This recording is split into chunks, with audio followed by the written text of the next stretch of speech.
Hello, good afternoon, friends. This is Sagar. Uh, I'm your English teacher. Today we are going to learn second lesson, and the name is the Elixir of Life. It is said that if the third world war breaks out, it will be for the sake of water. Do you agree? Friends, we all know that water is the most precious gift on the earth, and we cannot substitute it for anything, right? We cannot survive without water. Water is very fundamental in our life. The life without water is impossible. We all know it very well. But do you know about elixir? What is elixir? Elixir is, my dear friends, is an imaginary liquid that prolongs life. It's like Amrita. Let us see what elixir of life. C.V. Raman. C.V. Raman, I'm sure you all know C.V. Nobel laureate C.V. Raman. And it's a great scientist, okay, who has discovered the famous theory of Raman effects. And King George knighted him for his contributions to physics. Even he was awarded Bharat Ratna and International Lenin Prize in the year 1957. C.V. Raman's scientific studies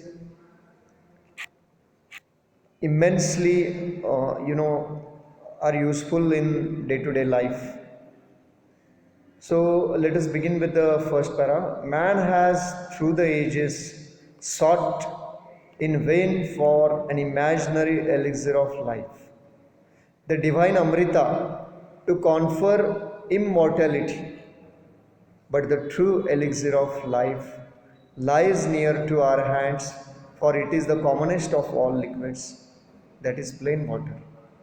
Friends, man has been searching in vain. In vain means without any success. He was searching for an imaginary liquid that will give him, that will prolong his life, that will confer him, that will give him immortality. Amrita, you all have heard about Amrita, right? It's a Sanskrit word, Amrita. But friends, man is unaware of the liquid that the real elixir, the true elixir of life is water. What is imaginary elixir? Imaginary elixir is that is divine Amrita, but the true elixir is water. I remember one day standing on the line which separates the Libyan desert from the valley of the Nile in Egypt. Libyan desert is a desert in Africa. C.V. Raman is giving two examples to distinguish the value of between the value of water and careless use of water. When he was standing on the border of Libyan desert and the valley of Nile, on one side was a visible a sea of billowing sand without a speck of green or a single living thing anywhere visible on it. While on the other side lay one of the greatest, most fertile and densely populated areas to be found anywhere on the earth, teeming with life and vegetation. Friends, you see the two contrasting sides are there. On one side, he was able to see just a barren land. There was not a sign of any trees anywhere. And another side, the area was very extremely fertile, densely populated area because there was agriculture was possible. Trees were vegetation, life and vegetation was excess. Teeming with means full of life and vegetation. What made this wonderful difference? Why is it the water of river Nile flowing down to the Mediterranean from its sources a couple of thousands of miles away. Children, the difference is very clear. The Nile River, you all have heard about the Nile River in Egypt. It's the longest river, isn't it? And the river water has made a difference. You can see the difference because of the water. Water makes a difference in our life. Where there is water, there is life. Where there is no water, there is a barren land. There is desert everywhere. Right? Mediterranean Sea, you all know about it. Geologists tell us that the entire soil of the Nile Valley is the creation of the river itself. It was brought down as the finest silt in its flood waters. From the highlands of Abyssinia and from remote Central Africa and laid down through the ages in the trough through which the Nile flows into the sea. Geologists, who are geologists? Geologists are the people who study the geology. What they tell us? They tell us that the entire soil of the Nile Valley, it is the creation of the Nile River itself. How tell me? Because when the river is flowing, it carries the silt in the sense mud and sand with it, and spreads in the mouth of the river or on the bank of the river, isn't it? And it creates the fertile land that helps grow the vegetation. From the highlands of Abyssinia and from remote Central Africa, when Nile is flowing, it brings the silt from highlands of Abyssinia and from the remote Central Africa. Is laid down through the ages in the trough. In the trough means in the passage, in the channel through which the Nile flows into the sea. Friends, every river meets the sea. And when Nile is flowing towards the sea, whatever silt, whatever the fine silt the river carries, spreads in its way. Egypt, in fact, was made by its river. Entire Egypt country is made by the river.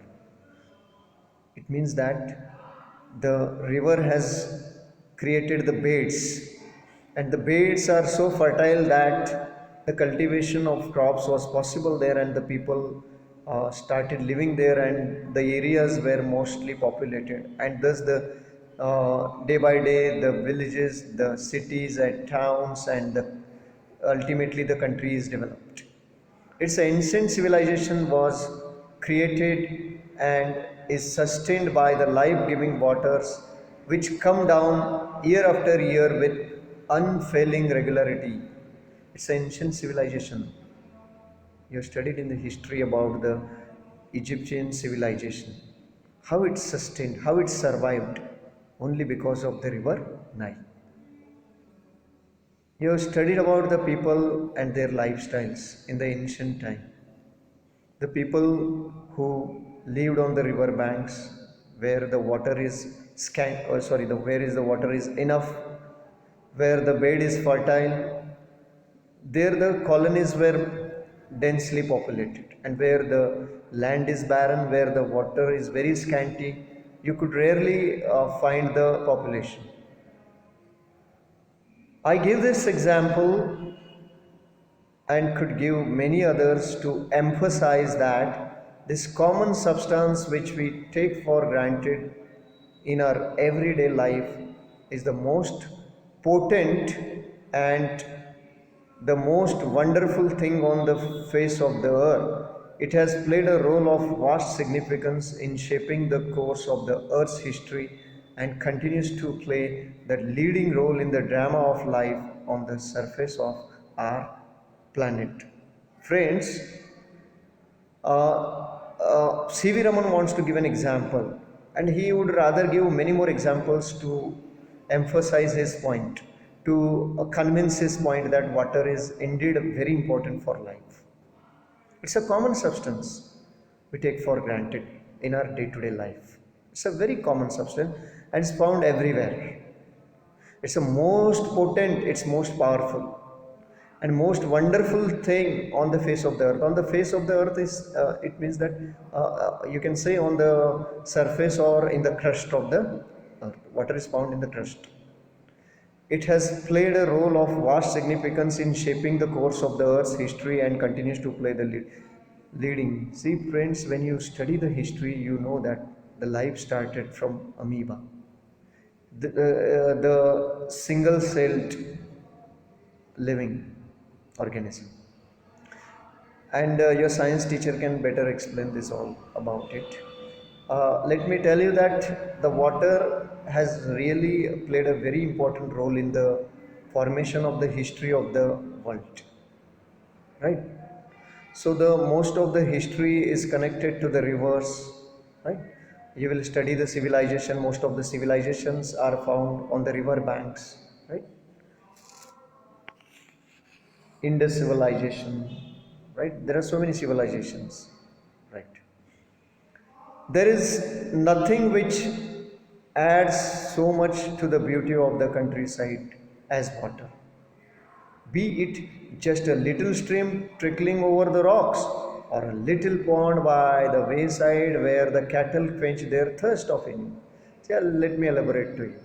Children, water store really, it is the water that gives the beauty to any place, right? Whether the water is in a large quantity or a small quantity. Take for an example a small stream trickling over. Trickling over means flowing slowly, thinly over the rocks. A small, you can say a small stream of water that you see in the rocks. Either it is a small stream or a big pond or a little pond by the roadside where the cattle is quenching their thirst. Quenching means satisfying their thirst of an evening. If you observe the animals quenching their thirst, you will really find the value of the water. Children, invention, need is the mother of invention, right? And water is, you may know that we can survive without food at least for some days, but we cannot survive without water for 2 to 3 days also. The rain fed tanks that are so common in South India, alas, often so sadly neglected in their maintenance, are a cheering sight when they are full. Example, C.V. Raman has given the example of South India. The most common sight in South India, the water ponds, you can take an example. When it's raining, they are full, they are filled with the rainwater. They are rain fed. But during summer season, they are totally neglected. Especially their maintenance is neglected and they lose their beauty. If these water storages are maintained well, they will come in handy. They will be useful for, animals, for the human beings, for the living beings, let me say. And that would be a cheering sight. It will be a wonderful sight when they are full. But when they are empty, they do not give the good impression. They are, of course, shallow, but this is less evident since the water is silt laden and throws the light back, and the bottom does not therefore show up. See, my dear friends, these water storages or the ponds are very shallow, that is opposite of narrow, deep. They are not deep actually, and because of that, they bring when the rivers are flooded, they bring lot of sand and mud with them, and they throw it in those ponds, and because of that, it is very difficult to see their bottom because the water becomes contaminated, or you can say the water becomes muddy, and because of that we are unable to see its bottom. These tanks, my dear friends, play a vital is important role in South Indian agriculture. These small ponds, these water reservoirs or these water storages really play a very important role in the South Indian agriculture, my dear friends. Some of these tanks are surprisingly large, and it is a beautiful sight to see the sun rise or set over one of them. Friends, when the water is filled in those storages or ponds, those who are very big, they give a beautiful impression, right? Water in a landscape may be compared to the eyes in a human face. It reflects the mood of the hour, being bright and gay when the sun shines, turning to dark and gloomy when the sky is overcast. Children, the author has compared the water to human eyes because the body, human body without eyes is is very ugly, right? The face without eyes is very ugly, right? And the mood of the person can be reflected in the eyes. In the same way, the nature's beauty is reflected only in the water. It is a mood of the hour, my dear friends. Mood of the nature can be clearly seen in the water. It is reflected. If you go in the very hot sun, the you can see the rainbows in the water, right? Or you can see the sun is shining in the water is shining. And same in the evening also, when the sun sets, you can see the sunset, and the beauty of the nature can be reflected only in the water. Like the beauty of a human being is reflected in the mirror, the beauty of the nature is reflected in the water. So we must not, we must not waste the water, my dear friends. We must recognize the value of water. C.V. Raman has made us, C.V. Raman wants us to understand the need of time, isn't it? Water is the most precious gift, my dear friends. One day when you have everything with you, you have wealth, you have money, you have all comforts. But if you don't have water, what will you do? Can you survive with all those comforts and money? Can you eat money and survive? It's quite impossible. So let us appreciate the water. Let us preserve the water for the future generations. It is our duty, my dear friends. Sixth paragraph. One of the most remarkable facts about water is its power to carry silt or finely divided soil in suspension. In suspension means a water where little particles are there. One of the most remarkable facts about water is its power to carry silt. Water's power is water carries the sand and soil with it, and it takes that silt into the bed.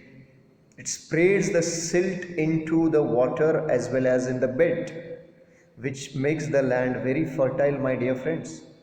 This is the origin of the characteristic color of the water in rain-fed tanks. Children, when you see the very clean water, what color do you see of water? Actually, water is colorless. But we are able to see a blue color because the sky reflects in the water. But generally during monsoon season, rainy season, when you see the rain-fed tanks, what color do you see? You see the brown color, right? That is the muddy color, muddy water. That is the natural color of the water. That is filled with silt. This color varies with the nature of the earth in the catchment area and is most vivid immediately after a fresh inflow following rain. Actually, the color of the water differs in every region. If you go to the catchment area means where the water is more in quantity, right? Rainwater is more. The part of the river where rainwater is more collected.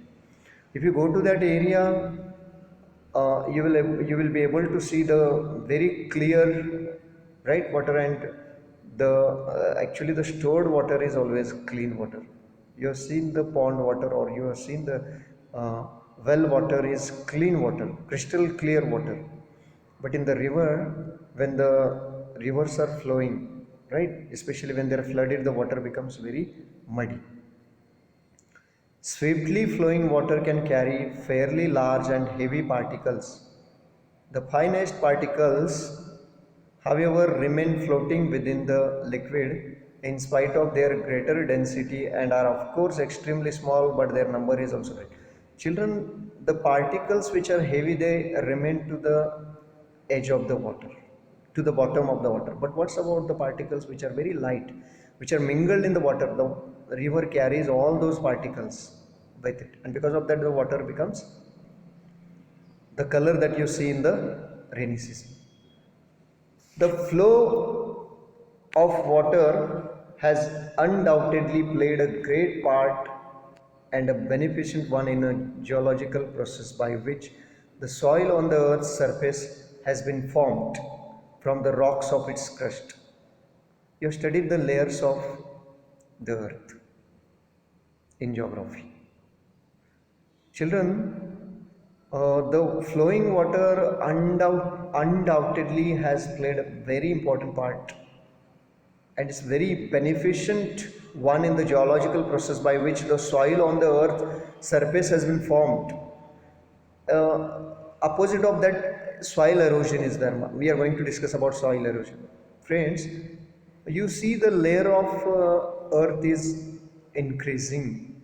It takes many years, hundreds of years, to find that difference. You cannot find within a couple of days, months, or years.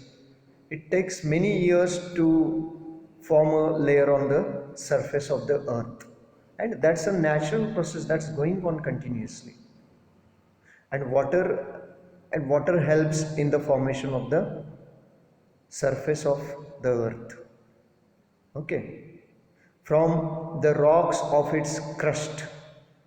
The same agency, however, under appropriate conditions, can also play a destructive part and wash away the soil, which is the foundation of all agriculture, and if allowed to proceed unchecked, can have the most disastrous effects on the life of the country. Friends, these totally two contrast ideas are there. Water is beneficial, water is helpful for formation of the surface on the earth.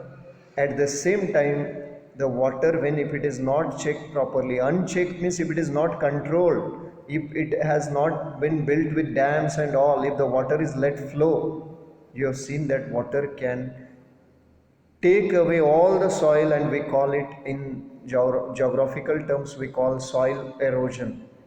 This is, my dear friends, most dangerous for agriculture, because if the soil is taken away, if the soil is flowed from the surface, it is very difficult. And you know that why the trees are very important, because their roots go so deep that they hold the soil and they ultimately stop the soil erosion. So trees are very important in our life, and the water as well.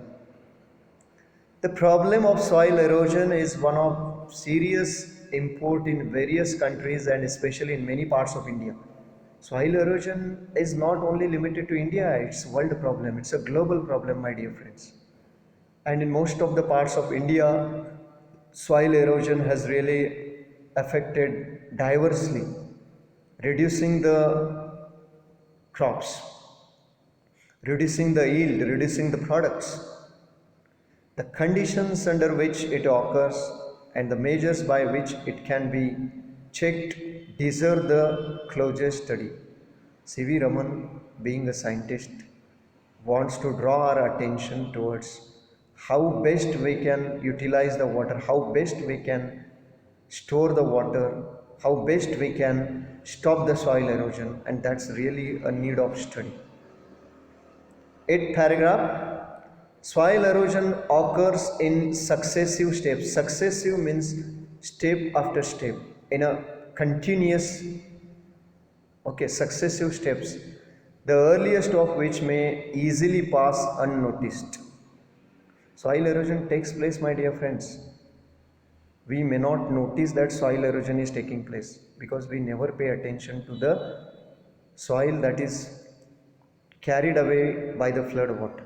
When we realize it, when it is very difficult to grow the crops, right? In the later stages, the cutting up and washing away of the earth is only too painfully apparent in the formation of deep gullies and ravines, which make all agriculture impossible. My dear friends, what do you mean by gullies and ravines? The channels made by the flowing water. In the later stage, in the beginning stage, soil erosion cannot be realized, but in later stage, when you see the areas, the land is cut off, the pieces of land is cut off and they are flowing with the river. You might have seen in the videos also in some of the parts of India that how the river edge is falling down in the water. It is because of soil erosion, because it is not checked properly.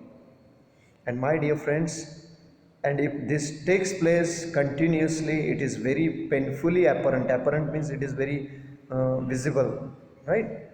And the gullies and ravines, they which make all agriculture impossible. And these small channels, these small passages are made because of this running water.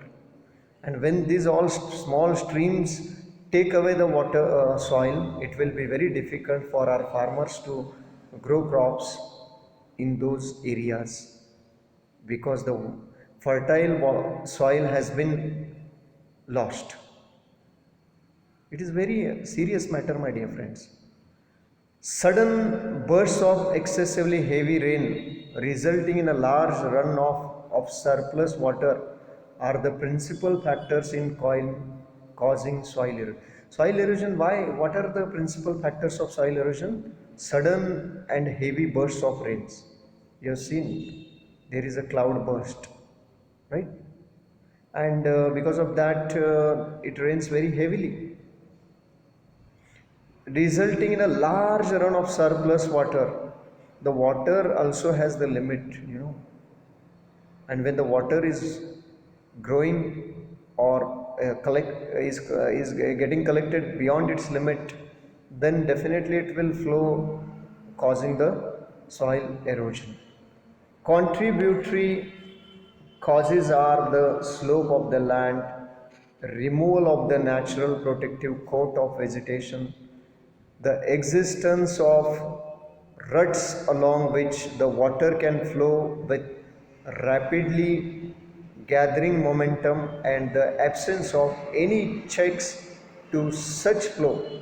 Incredibly large quantities of precious soil can be washed away if such conditions exist, as is unhappily too often the case. Friends, the causes are the slope of land. You see, the land is not uh, plain everywhere. There are slopes of land, and when the rain water is flowing through those slopes, what does generally happen? That soil on that slope is also carried away to the bottom of that slope. A removal of the natural protective coat of vegetation. Many a times people cut off the trees, especially on the slopes. Trees are very important. They play very important role, as I already mentioned. Their roots, they go very deep and they protect the soil from erosion. The existence of ruts along the existence excuse ruts along which the water can flow with rapidly gathering momentum, and the absence of any checks to such flows. Deep paths are there. Ruts means deep paths, deep path, deep roads are there. Okay, deep along which the water can flow. Water is flowing very deeply. You see, there are deep flows of water sometimes, and because of that, the soil of another area, which is comparatively on higher height, can be carried away by the water, and that is rapidly, that is gathering momentum, and the absence of any checks to such flow. Check means control. There is no control to such flow, and because of that, if we build some barriers, if we build some, dams, the water can be stored. Incredibly large quantities of precious soil can be washed away in such conditions. If such conditions exist, as is unhappily too often the case, unfortunately, the large quantities of precious soil is washed away by the flood water. This is very dangerous, my dear friends. The menace means risk, danger. The menace which soil erosion presents to the continuance of successful agriculture is an alarming one in many parts of India, calling urgently for attention and preventive action. My dear friends, the greatest risk for the farmers in most of the parts of India is soil erosion, because if it is continuously taking place, then it is very alarming for the people. Alarming means very, it's a sign of, you can say, it's not a good sign. It is a caution. It's a great caution for us. It's a great concern for us, and it needs a government of India and the respective departments need to take proper care to prevent those soil erosions. The terracing of the land, the construction of bunds to check the flow of water, the practice of contour cultivation, and the planting of appropriate types of vegetation are amongst the measures that have been suggested. It is obvious that the aim should be to check the flow of water at the earliest possible stage before it has acquired any appreciable momentum and correspondingly large destructive power. What does the author suggest us? The terracing of the land, right? The land needs to be terraced. What do you mean by terracing of the land? Terracing means, my dear friends, making the protecting the layers of the soil, right? Terracing of the land, the construction of bunds means the walls to stop the water. Constructing of bunds to check the flow of water. We have to stop the water from flowing, so we have to build small, walls are built there. You have seen the farmers what they do. Hmm? Irrigation of water, you must have learnt about. The practice of contour cultivation. Contour cultivation means same level of cultivation. Many times what happens, my dear friends, you have seen that, as I told you, that the land is not same. There are slopes also, and what the farmer does, actually the farmer is doing the agriculture on the slope, so it is very difficult. You can see, just when the rain is flowing, the water, actually the soil is carried down, and the top most part suffers a lot because the soil is carried down. So it is very difficult for the farmer. So what suggestion the author gives, that cultivation on the same height of, you can say, same level of surface. If same level surface is there, then the cultivation would be better, and the planting of appropriate of type of vegetation are amongst the measures that have been suggested. See, here, dear friends, what type of plants should be planted right near the river, along the river side, or in the hilly area, or wherever the soil erosion takes place. The trees are suggested there. What type of trees are there? Who are very probably very strong, and whose roots are going very deep. Okay, these trees are suggested. It is obvious that, it's very clear that the aim should be to check the flow of water at the earliest possible stage before it has acquired any appreciable momentum and correspondingly large destructive power. Children, it is always said that precaution is better than cure. You cannot wait for the entire soil to get erased. What one can do, what we can do better, we can stop it in the initial stages, we can stop it in the beginning. Then the next consequences can be controlled, the next side effects can be brought under control. So this is all about, we'll better stop here, we'll again just check what the author wants to say. We have covered 9 paragraphs, my dear friends. Let me again just will glance on it. What does C.V. Raman wants to tell us? That elixir means, already I have explained, that imaginary liquid that prolongs our life. Amrita, what you call. It is believed that after drinking that Amrita, the people became immortal. Immortal means they did not die at all. After drinking Amrita, you you're not going to die, isn't it that? And the people were in search of that Amrita, but they did not find it. Have you heard any person who is immortal on the earth, who is not going to die? Tell me please if you know. It is not possible, my dear friends. Amrita is a liquid, it is imaginary liquid that prolongs our life. And what is real elixir of life? The real elixir of life is there in our hands. What is that? That is the water, my dear friends.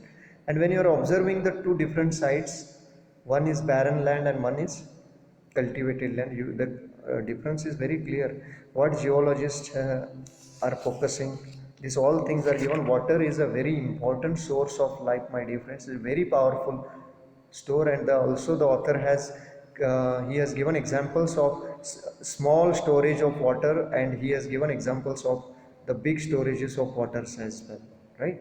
And he has tried to tell us that water makes the life beautiful, not only the life of a man, but the entire nature becomes very lively and happy only in the presence of the water, right? And the flood waters carry the silt, I have already told you, and because of that the color of the water in different places differs a lot. It depends on the soil, the color of the soil, right? And why the what are the causes of water soil erosion, my dear friends? Soil erosion is very dangerous for agriculture. There are reasons like cutting of the trees is also one reason, right? Slopes are also another reason is there. Yeah.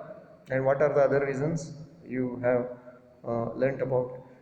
Protective covering has been removed, huh? And existing of ruts. Ruts means deep paths along which the water can flow. These are all things that make us understand that we have to behave like a responsible human being, and we have to protect water. And I will take your leave, my dear friends. Read the passage very carefully. Read supplementary material about importance of water, and try to save the water to the best of your ability. Thank you and have a good day.